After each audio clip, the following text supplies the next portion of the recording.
Yeah,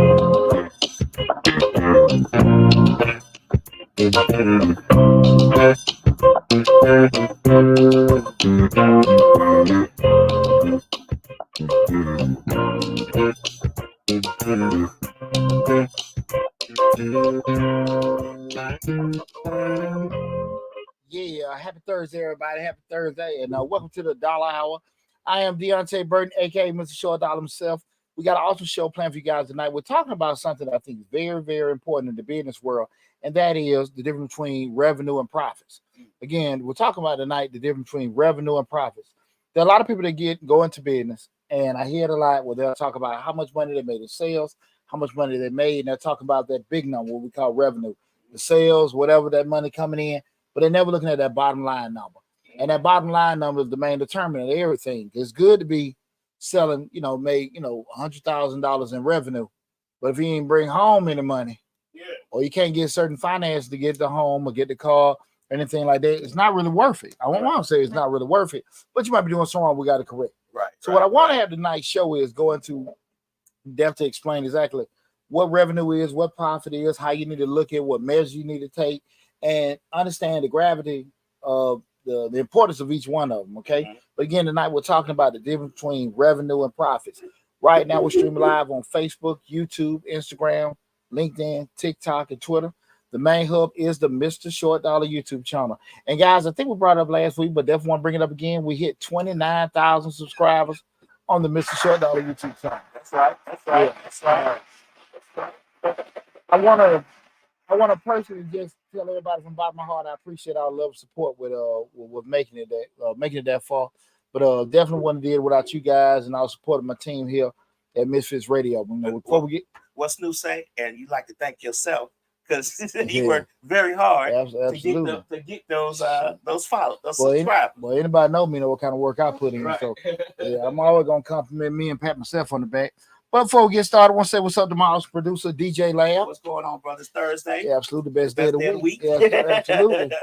Giving out all this good business information. Good free Why business. Why do you think people don't like tune into actual business information from an actual person who does it, who has degrees in it, who knows exactly, maybe not the right formula for you, but knows a formula because he has done it before? Like, why do you think that is?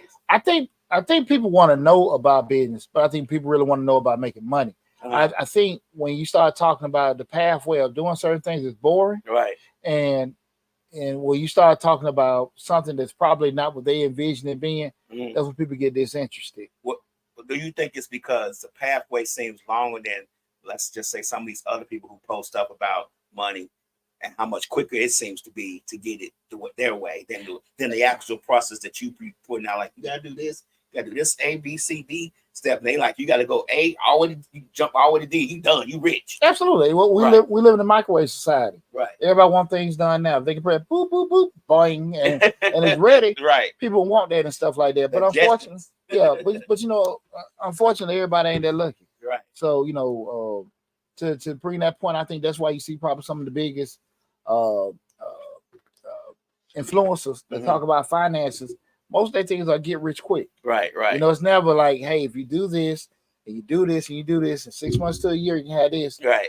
That people are not interested in that. Right. But if I say fix or flip, scrap or do this, that, and that, people get interested in doing it. But we know, in reality, most of the time the people say that aren't, credentialed or experienced. Right. What I mean by that, they ain't necessarily like, maybe an attorney or a doctor or a licensed investor. Right. Because at the end of the day, from an ethical standpoint, they just can't say certain things like that. Right. But if you get your average Joe just saying that kind of stuff, is not hurting anything for them to say, yeah, look at my cars, look at my house. Right. You can have this stuff too. And I think that's what people get caught into because, again, everybody wants certain things, but the process of getting it, that's why I think people get, that's why the grant videos, everybody's so crazy about those because it's a thought process. I ask for this and I can get that, which is great. And that's why we put I don't have to pay that back. Yeah. Right. And it's great because we put the information out. I want people to take advantage of it, but I've always been the one to tell people, like, look, grants are very hard to get because there's a lot of you out there. Everybody wants free money that they don't have to pay back. So, but I think that's the reason being. Okay. But if you do it right, you stay patient with it, and you follow certain steps, I think you'll be okay in business. Right. But I always say it ain't for everybody. It ain't for everybody. Right. And did I say give a shout out to Slick? No. Okay. I want to give a shout out to my other producer, Slick 316. What's up, Rick? What's going on, Rick? Blame Lab. Yes, my fault. Again, guys, like I said, we're streaming live on Facebook, YouTube, Instagram, LinkedIn, TikTok, What's going and Twitter. on, Kizzy Rock? What's going on now? Also, I see Black Men United. What's happening, Chris? Sexy Red Bone. What's going on, Chris? Hey, I talked to my dog earlier today. Oh, really? Yeah, and I see anybody coming in on TikTok. I can't get Chris on the same page with his podcast. Man, come on in, Chris. He won't act right. Aisha Davis says making money definitely on TikTok. What's up, everybody for TikTok? Tuning in and Say stuff. hey to your mama. Hey, mama. What's up, mama? What's going on? I appreciate you tuning in, mama. Again, tonight we're talking about the difference between revenue and profits. Trying to get everybody on here. Stephen Harper II, what's happening? I appreciate you tuning in, brother. See what I can we said hey to you, Slick. We already said you're talking about something like a stepchild. We said hey to you. I apologize. Rick, blame it on Lab. Also, guys, if you want to add to the conversation, you got any questions about revenue and profits, feel free to call in. The call-in number is 678-740-9894. Again, the call-in number is 678-740-9894. Keep in mind, guys, we're talking about revenue and profits. Please don't call in and talk about President Trump. What's going on, Real Insane Wayne? Appreciate you tuning in again. We appreciate it. And again, guys, tonight we're talking about the difference between revenue and profits, guys. Like I said, call in 678-740-9894. But also remember, if you have to leave during the process or the show, go to Mr. Short Dollar on YouTube. Subscribe to the YouTube channel. Over 1,000 videos on the YouTube channel. Also have an active grant playlist with over 150 different grant opportunities for you guys to take advantage of. We got videos for entrepreneurship, videos for finance, videos for management. A lot of the live shows we had on there. Over 1,000 videos for you guys to take advantage of. So definitely go to Mr. Short Dollar on YouTube and subscribe to the channel and take advantage of the great information that is on the channel. Alton Lagarde said hello from South Florida. What's up, Alt? What's going on? What's going on, Alt? Man, everybody ain't blessed out there in South Florida. It's in Miami Beach, like in out in Lauderdale or South Tampa. Beach. Yeah, Lauderdale or Tampa. Oh, okay. You know, I think Lauderdale or Tampa. Okay. I think in Lauderdale. We might move one of the two. Living the dream, right? Yeah, exactly. We're trying to get there. Yeah, absolutely. We got but here's the difference. And in the thought process of tonight's show, we're talking about the difference between revenue and profits. You know, one of the biggest things I always tell people is, and I say it all the time, don't get traffic confused with profits. Mm-hmm. I was looking at a video on social media. It was an influencer. Guy was getting people to go in the real estate industry, and it was a cool sale. Because I always like listening. You know, with my background, I got a master in supply chain, so I'm one of them, and even undergrad in finance. So I'm a numbers person, right? And I always, what I do, I always say to myself, something I lose out from an aesthetic standpoint of business, but I'm always kind of looking at numbers. You know what I'm saying? How many of these I got to sell, breaking down costs and everything. But the brother was giving a good sale in regards to the real estate industry. He was just saying how much money the number one, which is it DTR, DLR, DR Horton, I think that's the number one builder in the country. He was just saying how they had made $30-some billion, and then the next tier they had made at least $3.7 billion. The next tier had made 30-some million, and you just be at the bottom bottom 1% and make $3 million. Everybody like yeah. Here's the thing, I always, like I said, that concept of never get revenue confused with profit. What's up, Trainer Cole? What's going on now? It's me _Squeak. What's going on, Tamara? One of the things I always say to people when with don't get traffic confused with profits. People will see that number. We made $3 million, but we know in business at the end of the day what you made and what you brought home is two whole different things, right? And even just in the real estate industry, like especially you start talking about from an investor standpoint, like I told you, man, hell, I'm sitting there dealing with a house right now. Those costs, you might have had these particular sales, but the money you took to get it to a certain point, your margins are gonna be. Sometimes you might just damn break even. That's right. And it's like no one wants to share war stories. I never remember at one time, one of them shows like Fix or Flip or Nothing. I never remember at one time somebody reporting a loss or somebody reporting an L. Like, hey man, we bought it for $50,000. We put 80,000 in into it. Mhm. So now they what 130 in, Uh-huh. and they sold it for 125. Right. I've never seen it, which is not crazy, depending on Right. what the market demands or whatever this, that, and that. And if you actually go down that road and we start talking about dealing with investors, Uh-huh. I mean, I don't know how many people, reverse with it. You start dealing with hard money lenders, Uh-huh. private investigators. Shit, they want money 30 days out. We gotta start paying these notes. Right. And if anybody is really familiar with the flipping game, man, code might come out there. They might, hey, if things aren't at a certain point, things are in stages. If you're not grandfathered in Yeah. stuff. Well, we think about it. First they come expecting the plumbing, then the electrical, then the roof, and that might be 30 days apart for each one. All the while you're paying this investor this on his note, Right. and if you ain't 6 months of those notes put to the side, boy, you'll be in some bad shape. Right. And I just think the vast majority of people, they look at TV, they don't think about that because it look cool, right? But buy a house for 10,000 and make 100,000. Yeah, and I think that when especially coming out of the pandemic, everybody goes had access to get those funds and stuff like that. They were looking at businesses. Everybody want to be an entrepreneur, be a business person, quit their job. I'm Ubering, I'm lifting, I'm driving trucks and stuff like that. And it's cool because I got the power of me. Right. We fast forward 3 or 4 years later now, everything's just a damn train wreck. Yeah. I watched a video on YouTube. Young lady was talking about truck driving. We talked about this before on the show, and she was saying, this lease purchase thing ain't where everybody think it is. You see, if I'm not rolling, I'm not making money, and I gotta pay for my own fuel. I gotta pay for my own. So she was actually giving down the cons of being a truck driver and being a lease purchase, I think, on the truck.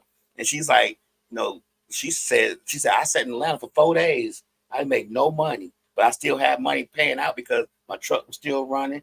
I still had to do, because she lived in the truck, I still had to buy food. I still had to do certain things that I wasn't. So it was all negative. Them 4 days was a negative, income. I didn't make anything. Well, I can go to this point. You can look at the basis of sometimes I just seen on the way to the studio, FedEx guy hopping out. He rented a U-Haul van, making deliveries.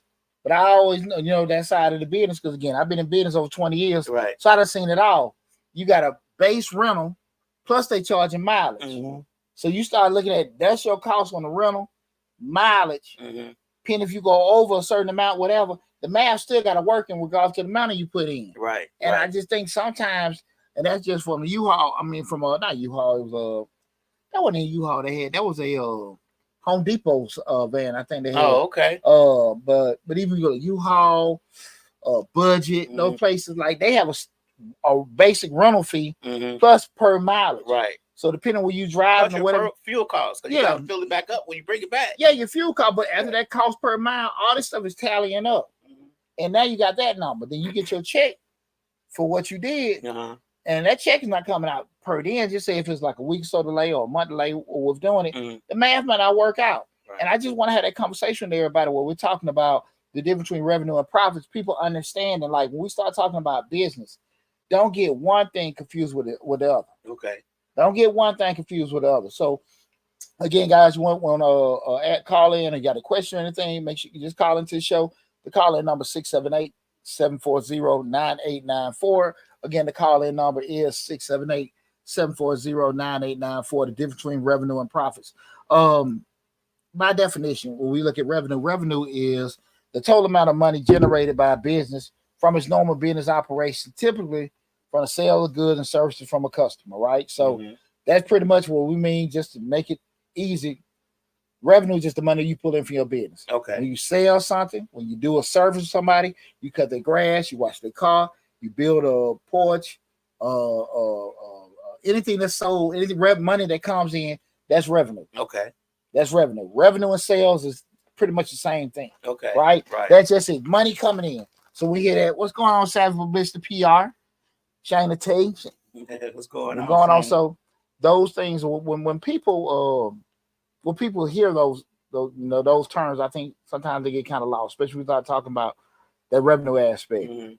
So what I always try to get people to understand when you start talking about sales, don't get caught into that. Get caught into what it takes you to make a dollar. What I always say to people, we start off at the cost. When we start talking about business and everything like that, we don't never want to look at what we're selling, because at the end of the day, if people say, "Hey man, you're pretty good at selling cakes. You do pretty good with making these drums.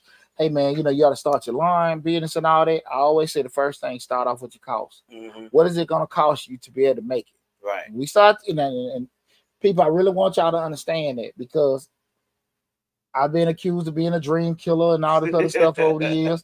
It's not that. The math still got to work, right? The math got to work. And so a lot of times when I say that is because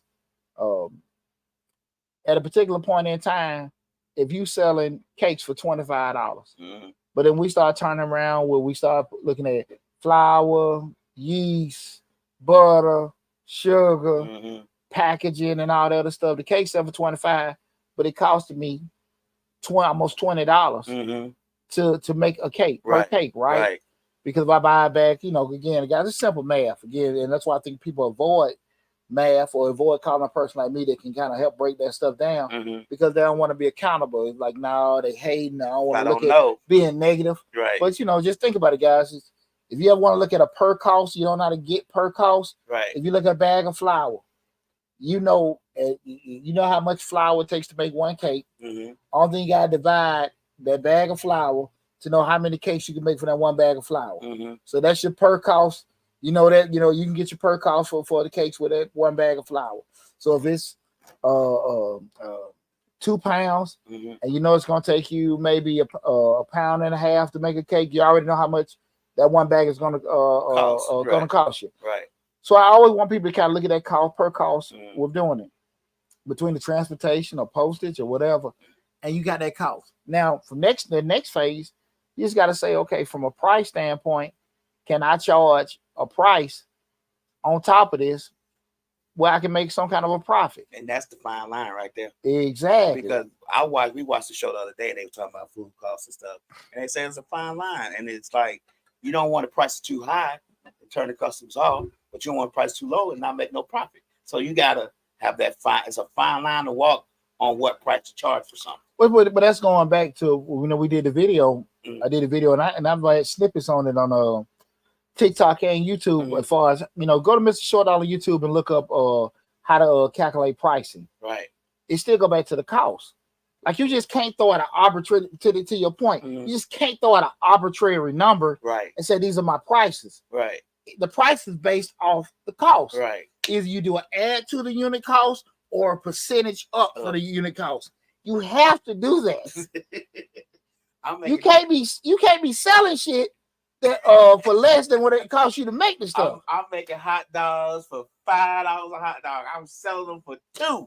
Yeah, but you get my point. I get it. We have to derive that number first. So and that's very important, everybody, right, because far too often people go through with the strategy. Look, well, Sam's selling for this, Walmart got it for this, or these other places got it for that. I'm going to sell them for that because you figure it's more important for you to come in cheaper, and people will come to you being cheap. Remember this, guys. I want you to understand this. Just in business, if you come in as a cheap person, people are always going to view you as what? Cheap. The cheap person. Right. That's why they came to you. Right. So it's not going to be as easy as you think it is to increase your prices when you start getting attraction from people, right? Right. You start getting attraction. You start to increase your price when people start coming for whatever reason. That loyalty disappears and they go back to other folks. If you're gonna charge that, I might well go to Walmart. Right. I might well go to KFC, whatever, because you charge what they charge. At the end of the day, guys, the math got to work. The math got to work. So remember what I said. When we start talking about pricing, we start at the unit cost first. What it takes you to do a particular task, what it takes you to make a particular product, and then move up from there. Like I said, check out the video that we did on Mr. Short Dollar on how to set pricing 101. I went through the whole gamut in regards to the formula where you can just look at it, the uptick on the unit cost perspective, or if you want to do the percentage increase. Savage Bliss, PR says, okay, real talk. Do most business dreamers even really know the cost until they start doing biz with real volume? By then, they likely have gone on the red. Do you recommend seeking investors? to answer the first question, good. Then the question was, do most people, the most business dreamers, even know about cost till they start doing it or anything? No, I don't think most do. No. I don't think most do it, but I will say this: what I found to realize from personal experience, when people start looking at numbers and start doing the kind of stuff, it's they avoid it because numbers do what? Numbers make you accountable. Right. And I think people would rather feel that they could when they're looking at numbers, they're looking at facts. That kind of stuff can is like hate, or it's like being negative. Okay. So listen, I'm not going to worry about what all that stuff say. I'm just going to push it and push it and push it. But we understand when you start looking at your major companies, Fortune 500 companies, all you looking at any kind of major successful company, they put hundreds of millions of dollars in the research and development because they got to know what pricing and costing is and stuff like that. Right. The math got to work. I can't, like you just said, I cannot sell a hot dog for $3 that is costing me $5 for. Right. It just won't survive. Yeah. And I think when people are selling their cups or selling their juices and stuff, Lamb, I'm gonna be very honest with you with something, right? Let me get to the second part of the question. How the hell can these people you see on the internet just like me? How the hell can these folks say a $10 plate of food looks delicious? You see it on Instagram, you see it on TikTok. The food is about to bust out, and it's over $10. Your unit cost for that plate is probably $12 to $15. Right.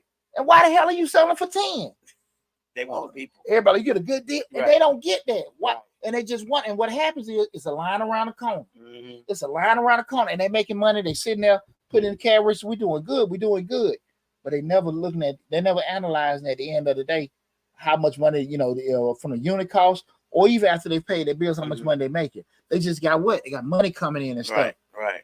People don't really start looking at this stuff to that income tax time, or they want to get some kind of loan, where they want to expand, or they want to get something on the personal side, like a house or car, something like that. People function all the time. They busy, but they're not making profits. Right. That makes sense. You understand what I'm saying? Like, just thinking when you in true restaurants, they look at there is a per cost per the chicken, the this, that, and it's a certain size it has to be. And at the end of the day, that's what it costs. And they've upmarked it from there, right? Like I said, if they've done like a dollar amount, or they've done like a percentage amount, however, but the math got to work, right? When you start looking at everything dumping in and stuff like that, I know there's no math in that, right? But I'm not trying to cheat the people. I'm trying to, but now you ain't cheating on people. You're gonna cheat the people when you close your ass down, right? After you done sat there and lost your car, barely keeping your house and all this stuff, trying to keep your business open because pride and ego or whatever, but your money ain't there. Right. And we gotta be smart about that, right? The second part of the question is, do you recommend seeking investors? At the end of the day, what we know about investors, they want to know. The key with investors is, if I give you my money, when I'm getting my money back. Well, plus, what are you going to do with the money? Are you going to make enough to pay me back? Right. An investor is not going to be so keen unless it's just like a cousin or family member giving you money. But a true investor is just like the bank. They want to know that if they give you X amount of dollars and they charge you X amount rate on it, how much money can you make to give them their money back? At the end of the day, they're going to want to see the numbers. And they're going to want money on top of what they gave. They but that's what I'm talking about. Your money back. That's what I'm talking about. They got this the rate we're going to charge, and this is what I want back. Right. On top of it, I gave it 5, I want 7 back. However we want to do the deal. But can you generate enough? And you got to be able to explain it. So you turn around saying, well, I'm just going to sell these and not just throw out an arbitrary number. I'm going to sell so many of these, I can make this kind of money. Like, you selling it for $7 a piece. I get that. But it's costing you $6 to make. Right. You're only making $1 profit. Right. You know what I mean? You got to sell to make, and people don't think about that. So I think if people want to seek out investors, I think people need to understand what investors want to see. Again, like I said, and the best way to get it, you get some kind of consulting. You get some kind of consulting, join different get a mentor, join different groups where you can just bounce ideas off people. But it's when you get in the business, a lot of time we get in the business off two things. I always say people not necessarily want to be in business, they want a job, pay them some more money. Right. Or they have a skill set that they have, like, okay, cool, let me just try to do that. And some people just natural entrepreneurs, but those kind of two things where people normally weren't into it, they get into it.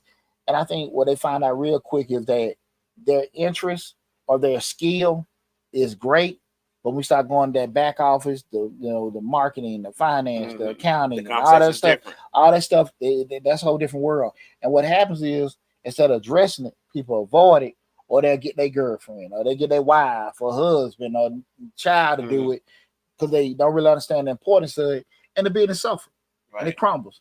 You see that in businesses all the time where they don't want, and I don't really necessarily say, oh, it's about paying people. I don't necessarily know if there's any correlation being able to pay somebody more money that they're going to do better. I just think people don't necessarily want to seek the right people. Right. Because the right people a lot of times tell you Our something. Dream killers like you. Yeah, exactly. The right people going to tell you something that you really don't want to hear. Right. And I think people don't necessarily want that. You know what I mean? Slick was saying you need to have an idea though about what it takes when you're profiting your revenue. She said you need to have an idea of what it costs, what it costs you per unit to make, sell, or whatever that item. She said you need to have an idea. No, you don't need to have an idea. I mean, it can't be an idea. It got to be a fact. you have to know, man. Right. I'm being serious. So we start talking about, again, we're talking about the difference between revenue and profit. We just said by definition that revenue is the total amount of money generated by a business from its normal business operations, typically from the sale of goods and services to customers. And with a profit by definition, also be known as net income and net profit, is the amount of money that remains after all your expenses, including operating costs, taxes, interest, and other expenses, have been subtracted from the revenue. So that's your bottom line number. And typically, when we start to look at getting loans and things like that, that's what your lenders and investors, they're looking at that number. They're looking at that number because you can sell a company that sells 100 items and generates $100,000 in total revenue. Is it, and a company that sells 10 items and generates $100,000 in total revenue, they, one is busier than the other. Right. That bottom line number, the one that's selling 10 items, they got a net profit if they pay payroll, your fixed costs, being your rent, your insurance, things like that, and other things. They're bringing home $30,000. Right. At 10,000 revenue, they just sold 10 things. At $100,000 in revenue, but they sold 10 items. Right. But they're bringing home $30,000 in profit after everybody's paid. But the one that sold 100 items and they made $100,000 in revenue, but they only had $15,000 in profit. Right. You know what I'm saying? Right. It was a cost for them being busy. Right. You say, well, look, man, how they sell less? They don't have to be the same product. We're totally different industries. But the whole point of it is, that's why I say don't get traffic confused with profits. Right. You got to pay for that traffic. Traffic is a cost. What I told you all the time, people try to get it twisted, and I'm on different boards and different organizations. I tell people all the time, you want to generate some money. One of the easiest things you can do is to get you a little damn $200 TV from Walmart, pay about $100 for some tickets, and have your damn raffle. Right. Man, you have your damn raffle, and you can make probably $20,000-$30,000 every quarter. Just doing, just I'm being honest with you. Yeah. So because I've done promotions, and I understand getting a venue, paying an artist, security, and all this stuff may cost you let's say around about $5,000 to $10,000. Just say you're holding a wall, local club or something like that, right? You spend that $10,000. However you done promoting, you sitting there with the actual restaurant or bar, hey, they keep the liquor, you keep the dough, you might have made $15,000. Right. You 15,000, it costs you 10, you bring home $5,000. Cool. At the end of the day, you hope that happens. Right. It rains. Police, fire marshal come in saying enough people, and you only make around about 8 or 10,000. Okay. Hey, you ain't got no money to pay the artist if you did it on the back end. That's I'm true. just saying, right. There are so many things that you're so many variables that you don't count. Man, and I'm talking about even with a person that has been part of galas, where you don't pay these hotels and all this other AD and all these other people. You've accumulated a cost $40,000, right? And then you turn around, have around about let's say $50,000 in revenue, and everybody like, wow, this is a success. No, it took you that much money to make 10, right? But like I said again, there are some things you can do. Hell, you don't have to get a headache, like I said with a raffle and stuff. So we have to understand that busy It's not always the best way about being it. And again, that bottom line number. Again, guys, remember, profit is the number that's left out from the expenses. I mean, after when all the expenses, taxes, interest, all that stuff is subtracted from your revenue. That profit is that bottom line number. And like I say, guys, when you're actually looking to get funding from from lenders, investors, and stuff, that's what they're looking at. Always, that's what they're looking at. And if you self-employed, guys, just a little little free tidbit. Most of the time, the lenders, they're looking at that profit that you have. They divide it by 24 months, and they're looking at that's your net income. I mean, that's your monthly income. We're doing it.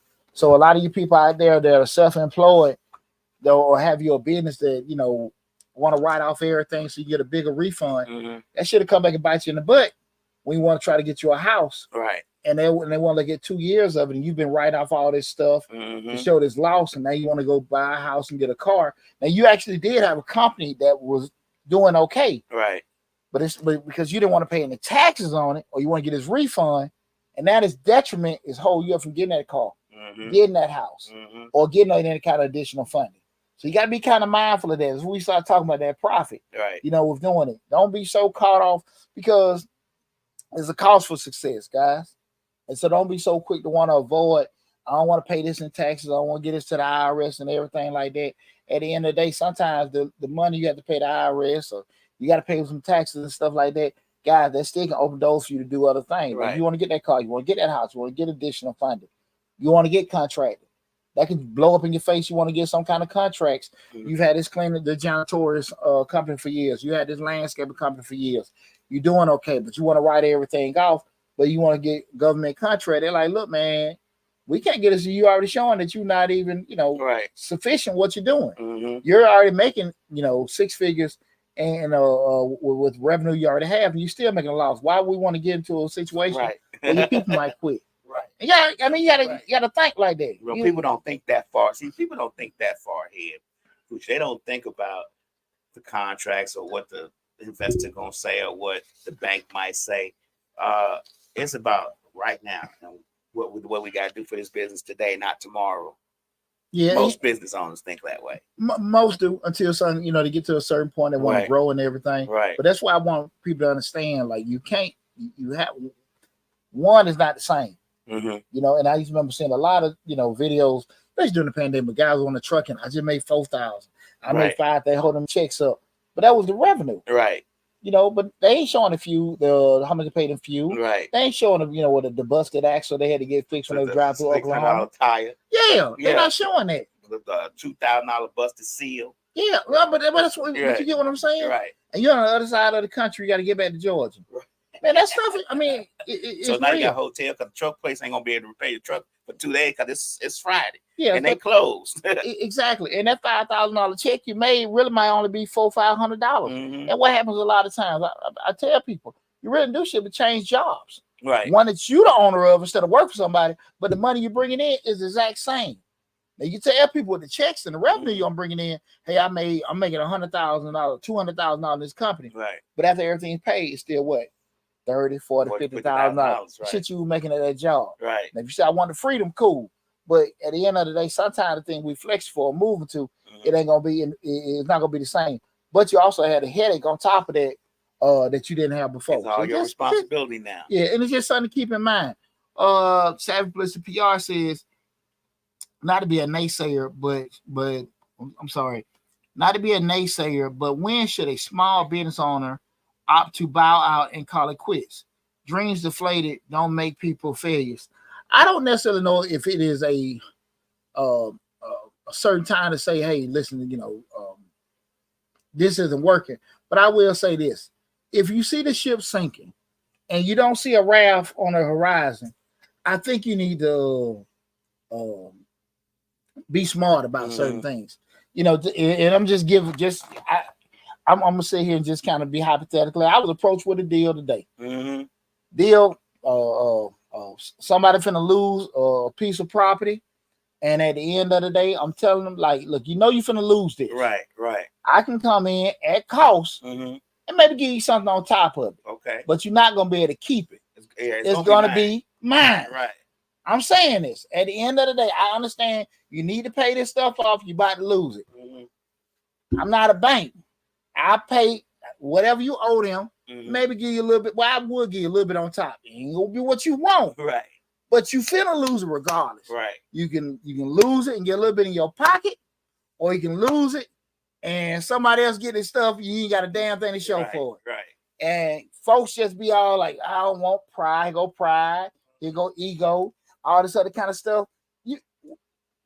When you go to take when you go nowhere the other. Right. But when you gonna take an L, you gotta be smart about what kind of L you gonna take. Right. And at the end of the day, I know what it is. Like, no, I don't want to do this. I want it that way. You can't get help and legislate the people how they gonna help you. Right. You can't get help the way you want. No, exactly. Exactly. Gotta be a contingency, and people gonna help you the way they want to help you because they're the ones just giving the help. Come on now. Yeah. Come on now. And that's the thing about it. For you to come to me, that means you ain't went to the bank, you went to your family, all the resources gone. Mm-hmm. Like I said, I can get it. It's mine. Right. I put something in your pocket. Right. But I ain't finna be sitting there. No, hell no. But when I said a mood change, whoa. I heard a whoa. You a dream killer, fool. Nah, there's no damn dream killer. No, I said what I said. Right. But a lot of times, answer that question, when should people back out of it? I think when you're gonna go through rough patches in business, and sometimes you may have to do some things that are uncomfortable. May have to change some stuff, move money from one place. You may have to go in and put in some of your personal things in there. But you got to be realistic about, listen, is things on the way to change? Right. Because we've heard all the success stories. I remember Damon John say he burned his furniture. You heard some folks say it. All of a sudden things happen. And that's great. Mm-hmm. But I think there are a lot more stories of people that held on longer. Right. And they lost their homes, their families. And some of them even lost their lives because of the stress they put on themselves for trying to hold on something that wasn't working. Right. And I just think that a lot of times we know if we too deep into something, we're not gonna be able to do this. Mm-hmm. But I got to make X amount of dollars to do that. And even if you say to go to people, because I don't think it's cool. I don't want to get too far off subject. I don't think it's cool to go asking people for money and your ass can't pay them back. I don't think it's cool to do that. Right. Because a lot of times if I come to you on the strength of, hey, lab, I need this, you're gonna have some consideration. Right. Because we people. Right. But I know I ain't got no way of paying your ass back. Right. But I'm just trying to prolong what I'm doing. Right. And I don't think that's cool about that. Right. I'm in a position, probably more from experience standpoint, I can read like, where you at? And I know what question to ask. Where you at with everything, bro? When how you gonna pay me back? Because like some people may blindly give it to you off your words. Right. I don't do that. Right. Hey man, what do you have coming in? What's going on with this, that, and that? And I can say, well, I don't think you better pay me back. Right. Right. And that's even kind of like what I was saying. The thing I know they wasn't in the capacity to pay me back. I know they weren't. Right. On their best day. Right. So I'm not lending you nothing. I will buy it. Right. You know what I'm saying? I buy it. But I don't think people look at that big picture when you say stuff like that. When you come to them and say, I'll buy it, you're going to lose it regardless. You get what I'm saying? Put something in your pocket. Right. Put something in your pocket. You know what I'm saying? Slick said people will go without before seeing someone else with their stuff. So, like, that's true. Well, I'm not going to let you buy it, but I'll let him buy it. But wait, nobody's buying it. Look, again, say you had the opportunity to, I lost it because Poochie didn't help me. Or whatever the case, or Lab didn't help me, but Lab had the opportunity to help me. He chose not to. Yeah, and I'm gonna say, stupid ass didn't want to sit there and sell it to me.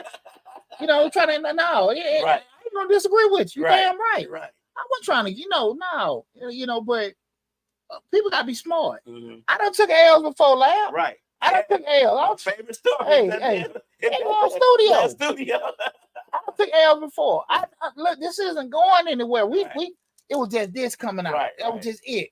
That was like, look, man, we ain't happy. Mm-hmm. At the end, when I closed the salon down, man, I didn't have no enthusiasm, no interest of dealing with the salon and stuff. And let me close this damn thing down. Right. You know what I'm saying? I ain't even breaking my for that went away. When the women leave, I used to be, earlier to it. Yeah. Hey, I'm posting out the yin yang. I get new stylists coming in. Mm-hmm. By the time the end, man, I ain't give a damn. Right. You know what I'm saying? I'm like, I ain't caring. I forget to put tissue up there, all kind of stuff. Hey, you can't have no salon, no tissue. Right? Not at all. Oh, Lord. Let me It's your question. Do you think that small business owners should analyze where they're at least maybe once or twice, once a month, or every 90 days? Analyze where they're at and see if they need to say to themselves, you know what, I've been doing this. This is not working. I may need to shut this down. Think of another way. Maybe revamp and come back. Later on, a year or so away, because it's just not going to work. And I don't see. If I wait another 90 days, it's going to be worse than it is today. Well, depending on what kind of business you have, sometimes you might have to look at your financials on a daily basis.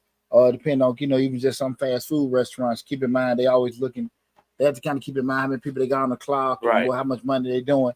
But on the least, you should look at it on a monthly basis. Right. But to your point about, saying, okay, we're going so long about it, I need to rethink if I'm going to keep this going. It depends. And the reason why it depends on it because some projects are going to take weeks. Right. Some going to take months. Some is going to take a year. That makes sense, right? So you got to be realistic about what you're doing. That's why I think it's so important when we try to go into business, we need to have some kind of experience. There's nothing wrong with opening up a restaurant. You're not familiar with a restaurant, but I do think you probably need to do a little part-time at Applebee's or Long John Silver or some restaurant that, just kind of get an idea from an operational standpoint. Right. How things go as far as the greeting, the actual supply chain side of it, how from walking in the door to sitting down, for somebody coming and taking their order, order going in the back, cook, deliver to them, how long to eat, what time, and them getting out the door. Like you need to have some kind of concept of that, right? And I don't think a lot of time people think about that with doing it, because if I keep a packed house and now you're saying well, people, everyone, it's a 1 hour minimum. And it's cool when it's a fad. Right. That makes sense. Right. I get what you're saying. When it's a fad and everybody breaking out, we waiting around the corner. But after a while, folks get tired or they get what? Another option. Right. They ain't studying that shit no more. I ain't waiting there no more. Hell, they got a new spot around the corner. Right. And well, you see how much people have loyalty to your business with doing it. So I think sometimes people have to kind of be realistic about what they're doing. Right. And, I can look at myself, for example. Tax office in Riverdale. I know what I could probably say. Deontay can only do 300 returns a tax season. Okay. Right. There is no reason for me to be sitting there trying to market to Metro Atlanta. Right. I don't need to do that. We had this conversation. You know what I'm saying? So if I can just get 700,000 people in the city of Riverdale. If I'm wrong, I apologize. But I understand. I just got to get 1%. Just be serious about coming to me, and that's good. I don't need to advertise all over the city of Atlanta. I got all these people flooding my place, right? And man, I got a line around the corner because we know that when people see a line, it look good for social media, right? But people renege. I ain't hungry. I want to go here. Right. People reject it. That now they saying, look, they turn their mind, you turn around and don't come back. Sometimes you just see it and then they talk negative about it. So you got to kind of, some people stand in line for doing that, but everybody's not going to do that. And again, it's cool when it's a trend. Consistent basis either. Well, like I said, if you go in town, okay, cool, let's wait. But don't get that shit twisted. Like I said, people just need options. And you're in a city called Atlanta, man. Hell, they're restaurants open. Yeah, exactly. We all rich and famous. That's all people need, right? You know what I'm saying? You find out how unique your cups, your jewelry, your hats and stuff is. When folks gotta get options and everything, it's just people sway away from that, right? So that's why it's so critical when we understand the difference between revenue and profits. Because again, we're looking at revenue looking at just measure the total income that's generated, from that company. We gotta understand that. We start looking at profit, gonna measure the financial gain after all those expenses are paid. You gotta understand the difference. Key thing with what I said, guys, remember what we always start with is that unit cost. What do it cost me to make $1? Right. You gotta know that. We did that and when I got my master's in the business class, and they said, all right, and you probably did it too because you did the same thing. And they probably said, okay, guys, y'all gonna make a business and y'all got to decide what the business is gonna be. But I need to know the unit cost, and I don't mean the unit cost per unit. I need to know how much the screw costs. This is what he was saying. I need to know how much the screw costs to put it together. I need to know how much time your time costs, or whoever you pay costs to put it together. I need to know what the internal or all the gears. If it's 5 gears, I need to know what each gear costs. I need to know once you put it together, you need to know how long it sits on the shelf. You need to know what avenue you're gonna go to sell it. You need to know the cost of SKUs or whatever you're doing. I need every cost of this item. I need the cost per unit, and not just. And I need it broken down on the spreadsheet. You know the funny part about that, Lab? I think the vast majority of people that are educated in business schools don't go into entrepreneurship. Right. If I go to corporate America, private business and everything, and I think most of the people that go into entrepreneurship, they're not educated. Right. They have a skill set. Right. You know what I'm saying? They good at things. This. Yeah, right. but they're not educated on that. So that's why you don't have too many people that are get into it and they're looking at it like, let me look at the cost. They just try to sell and do. I'm cutting all these yards. I'm building all these fences. And I understand that probably the thing that they do the least of, or the thing they least like to do, maybe making the most money from a profit standpoint with doing it. But they're the most busiest with one thing with doing it. But they do 10 of these to make net $100 profit. But they can do 2 of these and they're the same thing, but they just don't like doing them. Well, you might want to refocus with doing certain stuff. Yeah, I like one of the main things that came up after the pandemic was people making T-shirts. Everybody was making T-shirts and buying presses to make T-shirts. And I look at the T-shirts and I said, okay, how much does the T-shirt cost? And I don't want the regular glidden T-shirts that's real thin. I'm talking about quality, thick T-shirts. How much they cost? Okay, I need if I buy in bulk, how much more? See, people don't realize when you buy in bulk, that's why the Walmarts and Sam's Club can sell a hot dog for $2 because they are buying for the collective. So if you got 200 Sam's Clubs and all 200 of them are buying from this one hot dog vendor, they're gonna get a better unit price because they're buying in bulk. Yeah, you get what I'm saying? People don't realize that bulk price. I'm gonna give you before I go back there. I'm gonna give you one good example. A lot of people say, "Well, why do these Chinese own so many black what they call it, beauty supply stores?" Well, a few years back, the Chinese guy was saying, "Well, you know what we do? All of us get together. It doesn't matter if the guys across the street. We'll get 15 of us together as a collective and go to the supplier and say, hey, it's 15 of us gonna buy this hair shampoo from you, but we want to pay $1 per unit." Then when they put it on the shelf, they sell it to us for $15 or $5 a unit. You get what I'm saying? But they do it as a collective, as in bulk, and that's why they're able to have so many stores. And some of them be profitable, some of them may not be as profitable, but they're profitable because they're going in as a conglomerate together in one unit and buying in bulk. Well, Lab. Well, I don't want to give a subject, but that was a consulting gig I did almost 15 years ago with a black beauty supply store. Where they paid. Well, I went and did that whole research for them with that, and that was the biggest thing. Like I told them, I said, man, you gonna have to find other black business beauty salons, beauty supply stores in Metro Atlanta. Y'all gonna have to order like that, right. Or find them in the region, might be Metro Atlanta, and y'all gonna have to order like that because mathematically, you can't pay $1 for this grease and want to, and nobody's. We can get into all that black love, support black business, right. But why would I pay $5 for some grease? And I'm just throwing out a number. But I can go to the Asian place, it's $3 because I love my black businesses. Like you can't even buy enough. Right. You understand what I'm saying? Right. And the brother was saying to me, well, if they buy more, I bet no, they won't. Because at the end of the day, the volume that you're buying just not gonna be sufficient enough. But to that point, that's why people I'm sorry I get off the subject, Lab, but that's why people got to be very, very conscious of understanding costs. Costs dictate everything. Everything. And at the end of the day, just because, a cost is high, you might just can't charge a price that's going to be feasible for you to be able to sell. Now, if you say we're a premium or high-end car restorer, furniture maker, this, that, and that, you can justify however you want to picture to sell it. But again, you gotta know exactly those costs and then where you want to fit into the grand scheme of things, where you're going to be listing your prices. Right. But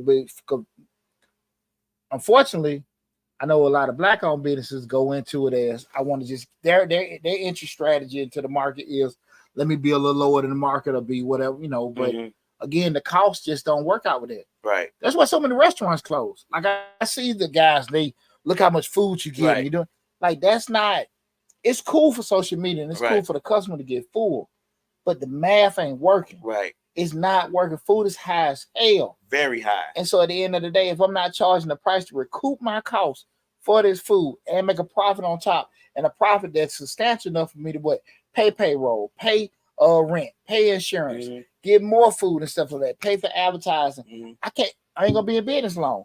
And that's why you see so many black owned restaurants close. Because they don't understand that side of it. You know what I'm saying? That's the damn reason why, right? Yeah. Even in this business that we do here, people may not know it, but I know exactly how much it costs for me to run the electric, the internet, everything, the per unit cost, per hour cost, kilowatt hours. I know all that. I don't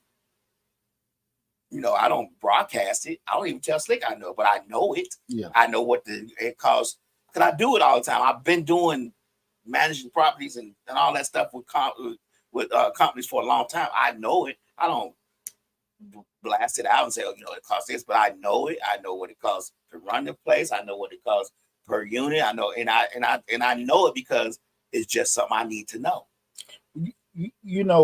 A lot of time with what you just saying that, and they kind of answered that first question you asked earlier, why people might be so much disinterested. When you start getting what you can deem maybe information overload in regards to, man, it's not interested in whatever, I don't want to go into it. That's why people, and that's one of the biggest detriments, because people don't want to know and they're not interested. You start looking at, look, man, to sell this bike I'm selling for $50. And we start looking how much the frame costs, how much the tires cost, how much, the inner tubes, the seats. Then we start talking about packaging and shipping and all this other kind of stuff. That $50 bike might be $48, to make. Right. And that's why I say a lot of times when people will say, you hear the whole thing where people are arguing about stuff getting done in China and stuff like that. The flip side of it is, were you willing to pay for the uptick in price? Right. What was the biggest thing people were talking about a couple of years ago? We need a living wage. Pay us this, pay this. These companies are making this much in revenue. But at the end of the day, like, we look at whatever that number, what did it cost to make that? Because we know at the end of the day, when things start going up, when you want price, certain costs to go up, the price gonna go up. Then everything still, I'm sorry, but damn it's still gonna go back to the end customer. Right. So we start paying everybody $15 an hour. Now you don't went from a $5 to a $10 burger, and it is what it is. And that's what it is now. It's like $10. Like meals that you used to get, like the dollar menu. They don't do dollar menu no more. It's not profitable. It doesn't make the bottom line. And back.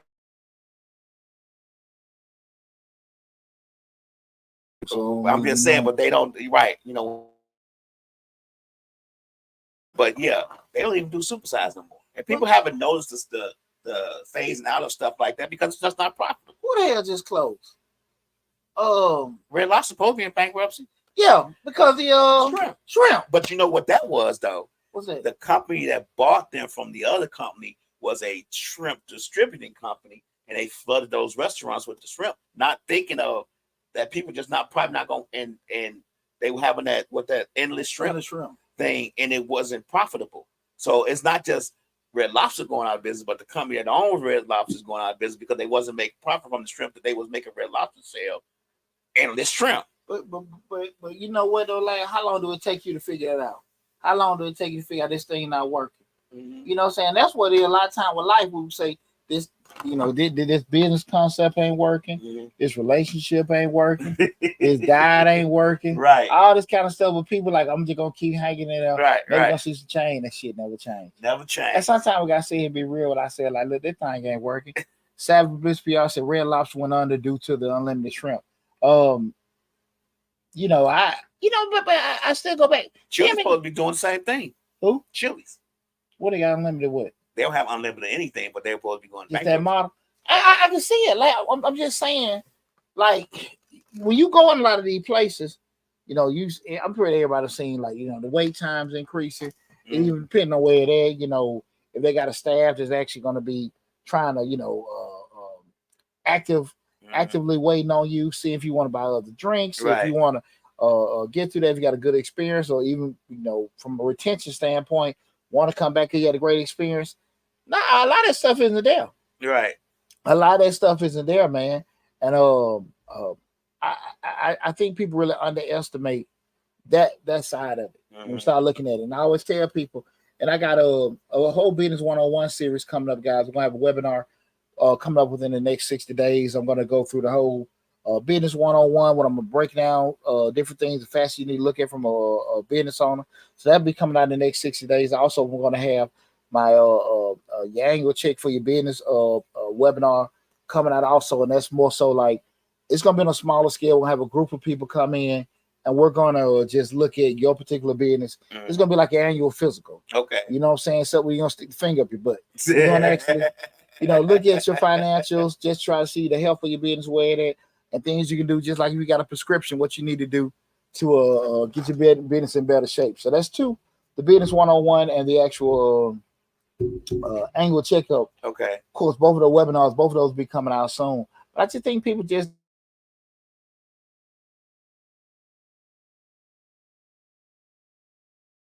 need to kind of just be realistic about where they are, where they want to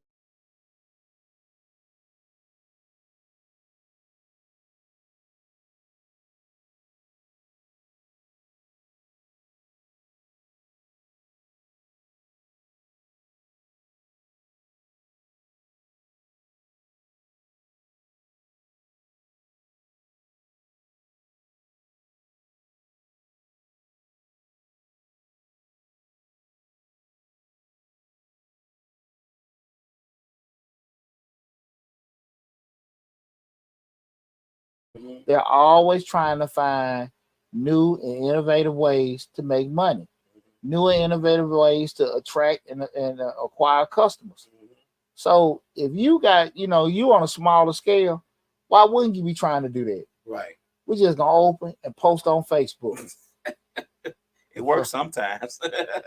I'm gonna be honest with you, lad. I'm on the other side. I'm on the other side in regards to just being in business. Like, kind of say, man, like I'm an old man and everything, and I'm kind of like, unless the boys come on in, Mhm. I ain't really hit like, hey, let's grow this. But I always go back to about 8 years ago when I went to that mastermind group with the Mhm. tax business. Man, that shit changed my whole way I was doing a You lot of always talk things. about that, how it And changed your whole and, thinking. and I'm gonna be honest with you, there were so many things that I wasn't doing that when I changed it from an acquisition standpoint, getting new customers, from a retention point of keeping the customer I have and them spreading, from a referral and all that, it was just so much stuff I wasn't doing. Mhm. And once I started applying them, I seen the difference. Mhm. And that's why I say sometimes when people doing certain stuff, like it's not 1994 where we, you know, make copies and put flyers on people's damn car in the parking lot. Right. I mean, there is so much power in that phone. It And is. because sometimes people don't want to pay a couple hundred some dollars to attract certain people. Remember, guys, $100 that brings you two clients that pay $100 a month. They can bring you two clients that can pay you, let's say, $50 to $75, $50 a month. Mm-hmm. That's $600 a year. Right. So you spend 100 to get six. Right. If you got two, that's $1,200 a year to your bottom line. Right. And in your mind, $1,200 ain't a lot of money. It's $100 you don't spend for it. Right. So yeah, you know what I'm saying? Right. And you got to look at it like that. And that might went over some people's head, but at the end of the day, when you start going to the analytics of your business and stuff, you can't just, it ain't just open up, come see me.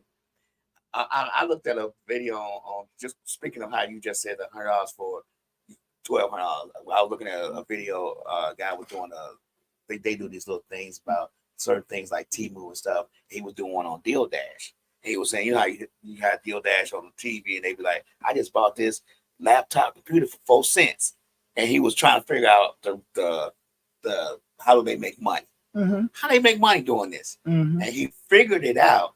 He was saying that when you go on to the Deal Dash, this just go back to the and you bid on it like eBay, but it's not necessarily exactly as eBay. You bid on the item, but you have to pay for bids, and you don't ever say if you bidding on this, you bid on every minute. So like you may have 600 bids that you've paid $100 for.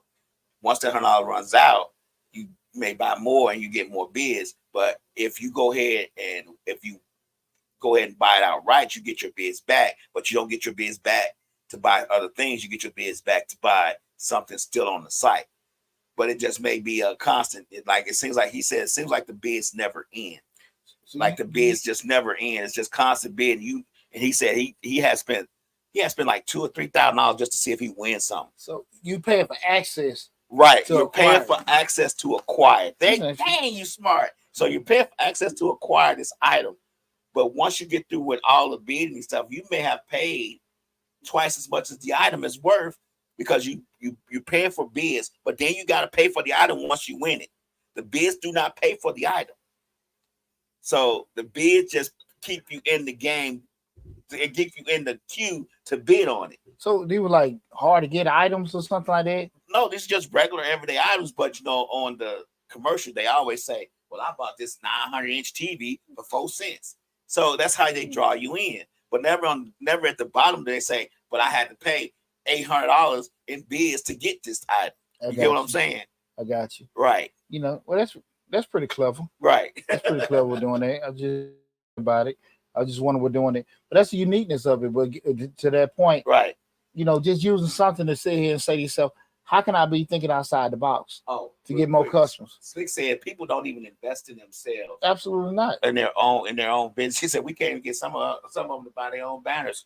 Like you got here, but he said you can't get people to invest in themselves. Well, they want to keep doing the status quo. Well, the thing of it is that I think people have to understand that you can't have certain expectations with mediocre effort. That's why I say I think a lot of time people get in business so they want to be successful. It's a price for success, right? Be it your time, be it your money, be it your relationships. Sometimes and I don't think people want to go so far, just like with training and everything, to where it's painful, where it's uncomfortable, and it ain't meant for them to do certain things, right? I don't want to miss a meal. I don't want to miss no sleep. Right. I don't want to miss my kid game. I don't want to, go without. We're doing it, and until you start ready to make certain sacrifices, you won't see that, right? And it is keeping it real, right? And it ain't a right or wrong. The problem come up, you just can't have certain expectations if you don't want to make certain sacrifices, right? People know me, know how I get down there in tax season. You know what I'm saying? Unavailable. But hey, come June, July, August, hey, it's time to party. Right. Because you didn't work hard. But I'm cool with it. Right. That ain't meant for everybody. There are a lot of people, man, I'm telling you, there's a lot of people that have worked for me over the years. What's up, Chris? See my son, Chris. Chris, come on, take over the business for me, son. I see Chris coming in and everything. There are a lot of people that have worked for me over the years that have left because I know they're thinking, well, I see what he making. I gonna get my own software, right? And I can do it and everything. And 20-some years, I think only maybe 2 people, let's say out of hundreds of folks, doing okay. Most of them now, you can't. Right. You can't. And to be honest with you, number one, you ain't got a secret sauce. That being Deontay Burton. That's number one. Let's start there. That's a start. But realistically, I don't think people understand it. What I told you before, the cost. You ain't paying $2,000 in software. You don't got $1,500 to $2,000 to pay for insurance. You don't want to pay, $2 or $3 a year in Google ads. And you got to don't you got to recertify? No. Well, with the software. I'm just saying. Yeah. So you're talking about $5,000-$8,000 on a yearly basis. You got to just pay to stay open. Right. Hell, and I might be shortchanging that, right? So you're talking about if you don't, number one, you may say, well, look, I want to charge a little cheaper to get customers in. Now you got to do almost triple the work. When you only had X amount of people already, right? That you didn't have, you might got to get triple that just to even break even. A lot of times people ain't ready for that. Have I seen it over and over and over again, over and over and over again? People underestimate certain things. Like, well, look, I know the whole concept. He doing this, I can make that. Right. But they never look at cost. They never look at cost, Lab. They never do. The cost associated with doing and that. the cost associated with doing, but also the cost that you ain't even acquiring just by getting that commission. My name show says if you plant one seed, you get one plant. So plant one seed, you get one plant. What do you mean? I'm not sure. Elaborate on that. My name show. You know, I thought you were going to say something. You was like, yeah, and yeah, my name show, man. You know, I'm a public school graduate. You got APS. You got. Damn, you got to elaborate on that a little bit, show. You got a Crayola there for me. Right. Spell it out and break it down like fractions. That one of them damn Lion King quotes. You know, you like, yeah. You stuck on the cliff trying to figure out what he's saying. He said jump. Mufasa said something all over my head. But but all serious. Oh, you only get out of it what you put in. Oh, appreciate it. There you go. And Thank you. That's it. And you know what? And you might not get out of it what the hell you put in. But you know, one of the things you were saying earlier, I wanted to elaborate, but we got kind of wanted to kind of throw my little 2 cents in there. We talking about just being consistent in business, you know, just being consistent with certain things. You know, even with here, you was talking about how people were saying, well, I know what he making. I'm gonna go get my software. I'm gonna do the same thing. Absolutely. Well, that's even with here. Like when we do podcasts, and people say, "Oh, well, you know, Lab charge. Let's do podcasts. I can go home, give me a microphone and a computer, and I can do the same thing." But they don't realize all the stuff behind the scenes that you have to do. And then all those podcasts that's left that thought that they could do it at home. This is just smart. This is a minor thing. I'm not doing it anymore. And none of them are still doing it. Well, what people don't really look at is, and that goes back into business. And I'm just gonna give everybody, just some business tips, just some game for you guys to just take advantage of. When you want to get in business, you have to understand something very, very, very important when you actually want to get into business is that you get paid last. When your company, and this is one of the biggest things I mean, even kind of go that concept with Robert Kiyosaki talked about in Rich Dad Poor Dad. It's theoretically in business. Wealthy Bob. If the company made $10, and after you done paid, Lab, Joe, this, that, and that, and you done brought home $2. Everybody paid, done what they supposed to do, whatever. You brought home $2, and you're like, man, we made 10. Why the hell I'm just bringing in 2? I should bring in $8 or $10. You can't do everything. Right. But with that $2 you got, it gave you opportunity because everybody else working. You can make, 3, 4, 5, 10 more of those to bring you those 2. Right. And I think what happens a lot of times, people get caught up so much they want to do every damn thing. I ain't paying for this. I ain't paying for that and stuff like that. I can do my own podcast, get all this other shit, but you only got 24 hours in a day. Right. You know what I'm saying? Right. And at the end of the day, I think people just want all the money, but you can't do that. Right. You can't do that. And that's just in theory how business goes. You got to make sure everybody paid so you can actually be able to grow it. Because now I can grow it because I got the right people in place for us to do it. But folks don't want to deal with it. They read this shit. And they minimize the impact that other people have. They want to have everything. Well, you can do this, you can do that. And until you start actually growing and seeing certain things, you really don't understand it. Because people are quick to tell you, hey, man, why are you paying for this? Why are you paying for I don't have time to do that. I've had the same landscape for 15 years.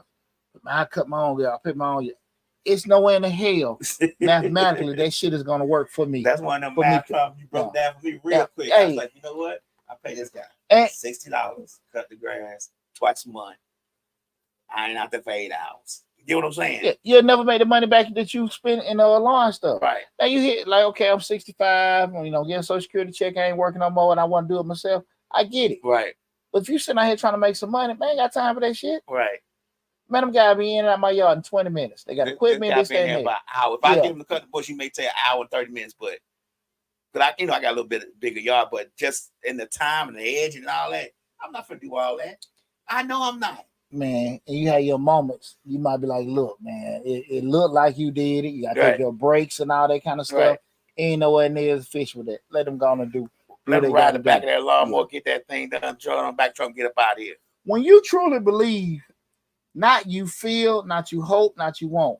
When you truly believe that you that $100 hour person, $200 hour person, $1,000 hour person, when you truly know that and believe that, the movement different. Right. When you hope to be that, like, okay, let me do this, that, and that, but I'm gonna catch that. When you just no compromise on that and everything, because I get the calls. Hey man, what y'all charge for taxes? Get the price out. Can you now? Right. What I always say, Lab, the expectation don't drop with the price. Right. Right. You still gonna want everything. You know what I'm saying? Exactly. That I'm offering with the regular price. Listen. The price is the price. No, this ain't community service over here. My next show says the bottom line, you can't get a return on nothing. You have to work and invest in yourself. Got to. Pay for your advertising, pay for your marketing, pay for certain things you don't know what to do. You know what I'm saying? I remember, man, back in the early 2000s, I had one of those Google contracts, tried to sue somebody, and I got laughed out the court. Oh, wow. Paid about $500 for an attorney to make my contracts, told them what I want to have on there. Right. Somebody tried to move on me, I got my money. So I'm just saying, like, certain things, like you try to cut corners, with doing certain stuff. You know what I mean? Right. It was a girl who just got sued on TikTok. She's a TikTok person, not even a big person, like not even a big influence on TikTok. But she was talking about a restaurant that she had went to and the service that she had got from the restaurant, and the restaurant sued her. Really? Yeah. And she lost. She said she didn't get a service she asked for. Yeah, she asked for something. The service was terrible when she called the restaurant back and said, "Look, I usually get 3 of these, but I only got 2 this time." And the manager was kind of rude to her. This is per her, not allegedly. What they got, like defamation suit? Yeah. You gotta be careful with that. But see, my thing is she went to court by herself. She didn't go to court with she didn't get a lawyer. She paid what $200 to get a lawyer. Well, a lawyer probably told she had no defense. That's probably why. Oh, okay. Lawyers ain't taking on nothing unless you're gonna pay them a certain amount. Right. But that's probably what it probably told us. You may just what we think is the law and what is the law. Right. 2 old different things. What I got right here, Nisha Nicole says, I really need help. I need $40,000 funding for my business. What don't we all? Me too. Well, you know what? I tell you what, Nisha Nicole. The easiest thing I can tell you is to go to the YouTube channel, check out the videos we got on business funding 101. Probably answer some of your early questions, but if you need it any more in depth, I don't give out loans, but I do have a lot of experience on what funding companies may require you to have. Feel free to book an appointment, consultation appointment. If you go to the YouTube channel, in every video in the description, and this for anybody, in the description section of every video we have, there is the contact information to the office, and also if you want to book an appointment, so just go to Mr. Short Dollar on YouTube. You can Google Mr. Short Dollar. You see this handsome face pop up, and go to the YouTube channel. But every one of the videos will have that contact information on there, as far as calling in or actually booking an appointment with doing it. But man, it's been a pretty good conversation, and I think understanding the distinction between distinctions helps in analyzing the company's financial health and operational efficiency. Revenue shows the scale of a business operation, while profit shows the effectiveness in managing costs and generating shareholder value. I always understand the difference, guys. And if you have any, just came in the tail end, or you got any questions later on, feel free. Again, like I just put up before, give us a call at the office, or put in the comments in the videos. If you came in late, go to Mr. Short Dollar on YouTube. You can check out this whole video in its full entirety on the YouTube channel and everything. You got anything like that? Say, hey, your cuz. Hey, cuz. Which one? Family Parts. Oh, what's up, T? What's going on, cuz? Appreciate you tuning in. And like I said, guys, if you guys came in, depending on whatever platform, YouTube, Facebook, Instagram, LinkedIn, TikTok, and Twitter. And like I say, guys, I do want to add again, I was one of the main ones campaigning about getting these phones in Misfits Radio. Right. And I think I'm about to want to get the least amount of calls. You're not talking mess, you're talking business. That's what it is. That's the difference. You ain't talking business, you're talking business. And they ain't talking mess. Now, if you talk mess, the phone will ring off the hook. Okay. You talk something about relationships and the woman not doing this and the man not doing that phone will ring off the hook. I got you. But you talking about sensible business practices and understanding, nobody wants to get on the phone and talk about that. I got you. That's just what it is. That's fair. Now, what's Slick saying? She don't want to read. She just wants you to tell her. Oh, hey, man. I mean, at the end of the day, everybody want that. You know, Right. want to be. Hey, we just gotta just give us a call at office. Right. Right. But listen, man, I want to tell everybody again. I want to say thanks so much for helping us reach those 29,000 subscribers on the YouTube channel. I mean, it means a lot to me, and I appreciate all the love and support that we've got over the years with the YouTube channel. Continue support my family at Misfits Radio, Misfits, Westside Misfits YouTube channel. Had me out laugh, so I ain't saying shit wrong. Misfits Radio TV, Misfits Media Group TV. Make sure, yeah, make sure you support everybody with that. And all the other shows when you go to the Westside Misfits channel and all the different shows there, go check them out as well. Got a lot of different shows out there. You guys, they entertain you, inform you, just like Mr. Short Dollar on YouTube. But again, guys, I want to tell you, I really appreciate the love and support. We got a lot more stuff coming up for you guys. We did great in May, and we have a lot more great information coming up for the month of June. Also, those courses, and my book will be out soon. I know I've told you guys before. Taxes beat me up in a good way. It was a good way, yeah, right? Yeah, so we'll prolong a couple things and stuff like that. But definitely, I appreciate all the love and support, everyone. Y'all take care. Thanks for supporting me, and I'll talk with you soon.